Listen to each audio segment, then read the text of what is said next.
Hello. A few years ago I got a good deal on a small compressor. I wasn't really sure if I needed one, but the price was right and I figured I could always move it on if it didn't get used. My hunch was right though, and it's proven to be really handy for blowing out swarf, drying off parts and inflating the odd kid's football.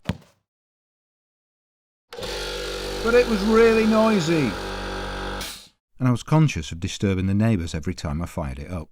Anyhow, I've just sold it and put the proceeds towards a used Bambi compressor. Same 8-bar upper end, same 24-litre tank, but less than a fifth of the throughput. But as I don't run air tools, I don't think it'll cause me any issues. The crucial difference is, it's practically silent. The only problem is the legs it's got means I can't easily slide it under the bench. At 25 kilos, it is shiftable, but you don't want to be carrying it far. The frame's open at the ends, so it wouldn't take too much effort to make improvements.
All pretty straightforward stuff, but I'd need two.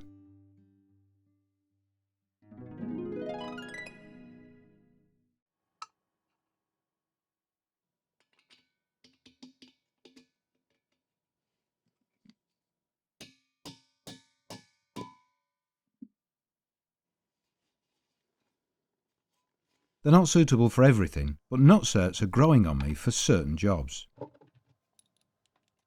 I don't have a proper setting tool, but for occasional use, a nut, a bolt and a small thrust race work really well.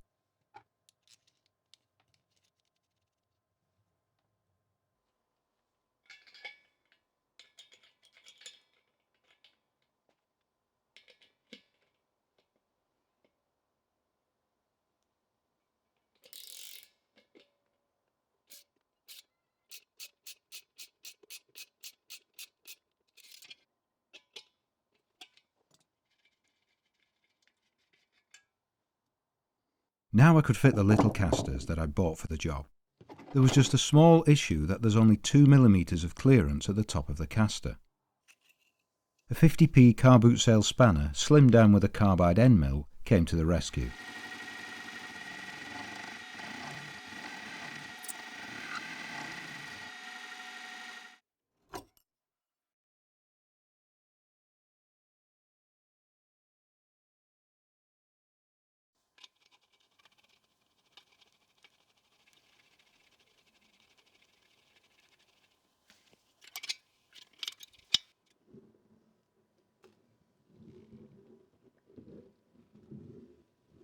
It works well. There is a downside though. The change in the centre of gravity, particularly when the wheels are inboard, makes it slightly easier to tip over. The object of the exercise wasn't to make it portable as such, just easier to move around, so I don't think it'll be a real issue. But to be on the safe side, I added counterweights to the rear leg to put the stability back to where it was, though I used melted down lead shot rather than baked beans.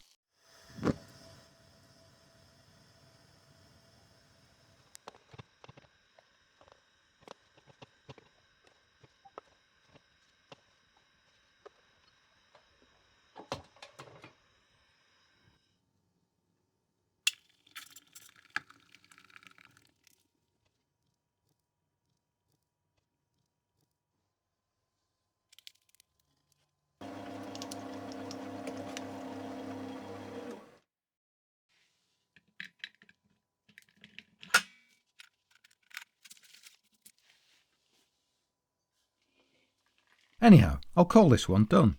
Thanks for watching, and I hope to see you next time.